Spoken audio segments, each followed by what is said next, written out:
Dark Crystal: Age of Resistance is a 2019 Netflix show which is a prequel to the original 1982 film, which I really like. I think that's a solid film. I never really had any attachment to that movie, but I saw it a few months back and I thought it was pretty good to get ready for this new show. And oh my god, I was absolutely jaw dropped, blown away by this show. It is fantastic. Let's talk about it. Let's talk about the brilliant things first, because there are many brilliant things in this entire show. And the best thing about this TV show is just how immersive it is, and mainly that is due to the incredible writing. But I think it was actually due to the visuals. The visual scope in this series is just beautiful. Every single creature looks real. The puppetry here is gorgeous. The puppetry was mind blowing back in '82. It's even more mind blowing now, and it is a massive improvement over anything I've ever seen of this scale. Everything looked real.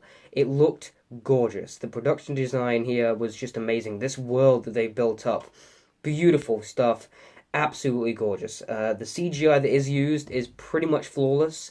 Every character just looked real. It was amazing. I never felt once that these were puppets. I never felt once that it was CGI. I was just so invested in this world, and it's because these visuals and these puppets are just so realistic, and what they're able to do here, I think, is jaw-droppingly absolutely to be praised. It is gorgeous. It is honestly fantastic, and that is easily the best thing I have with this show. But that's not the one thing that it's driving it. That's not the one thing that I'm like, oh my god, that's the one thing that's so good. I loved the story. A prequel to the original film, I think, was a good idea. But I didn't know I was going to be this invested in this show. I didn't binge watch this. I watched it like an episode a week, which is why this review is a bit late to its release. I sort of like I let there be time through each episode, so I could really sit there and think about it.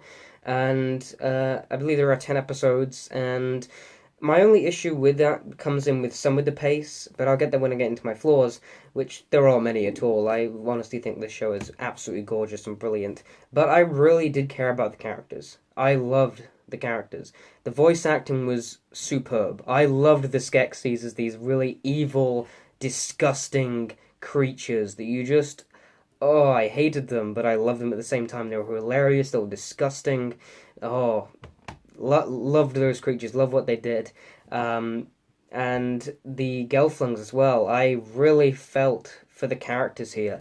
The relationships the characters have with each other I thought were really, really well done and really well set up. Rian, voiced by Taron Egerton. Amazing. I loved that character. They consistently did interesting things with keeping that character aside and then having that character build up towards the end and become that hero. I thought was really amazing. It reminded me of all the old fantasy films that we just don't see anymore.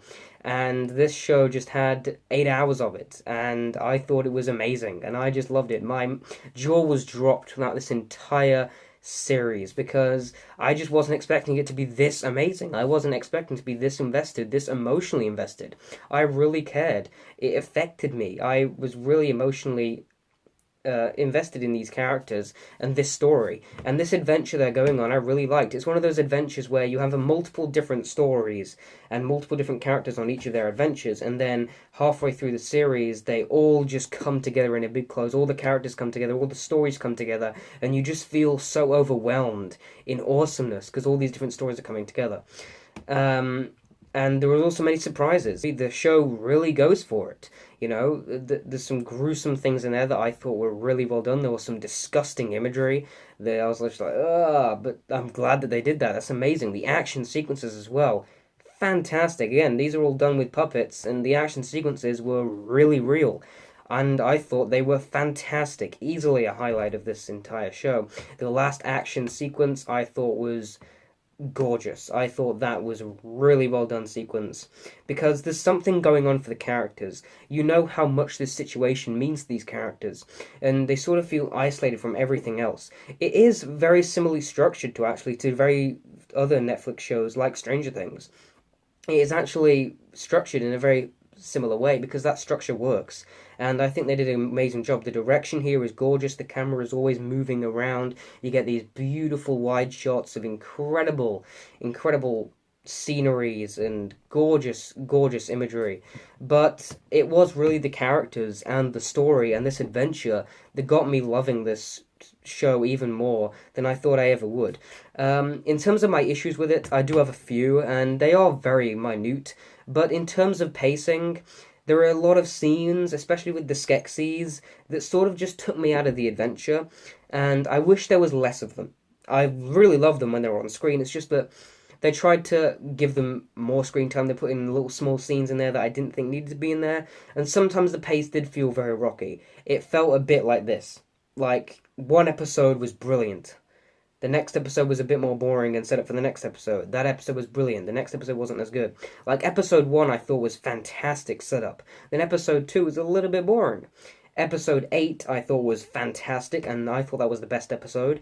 Then episode 9 I didn't really like, and I thought that was the worst episode. Then episode 10 was amazing again. So sometimes the quality in the episodes dips. Not the story, but the quality of certain episodes in terms of their bore, because they're just the way this adventure plans out. But I think if you actually binge watch the show, I don't think that would be a problem. It's just because I sat on each episode for a while and really allowed each one to sink in. It allowed me to just pinpoint other certain flaws that I found with it. But honestly, there weren't many other flaws I had with this show besides some of the pacing. This adventure always felt thrilling, always felt engaging. I was on the edge of my seat on many sequences. After every episode ended, I consistently wanted to see what happened next.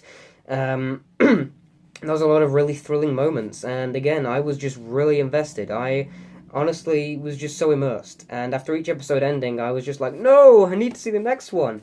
And let's talk about the last episode for a minute. I can't wait for a season 2, because I thought this was it. I thought this was just a prequel leading into that. I didn't think there'll ever be another season, so when it breaks halfway through the adventure, we've still got many moments of this adventure and these characters to go. It ends on a huge cliffhanger, and I loved it. I cannot wait for a next series. I really hope it's amazing. I hope they get the pacing a bit better in the next ones. But I was honestly blown away. This is an excellent program. It is fantastic. It is amazing. Even if you don't like the original film or have never seen the original film, I would highly recommend this, because again, it is a prequel and is set before. But I would really highly recommend this. I think it's amazing. I think it's really beautiful to look at. I think the puppetry is outstanding, but it was the story and the characters that really made me stay there. And I loved it. It was fantastic. It really blew me away. I was not expecting it to be this good. This is one of the best Netflix shows, and I really hope they make a season 2, because I can't wait to see the rest of this adventure. I can't wait to see what they do with the rest of these characters. I'm going to give The Dark Crystal Age of Resistance an A. I'm also going to give it a 9 out of 10. Oh my god, I'm absolutely blown away. It was fantastic. Guys, comment down below your opinions on this show if you've seen it, and if you haven't, I would definitely recommend it. And of course, thanks for watching, and goodbye.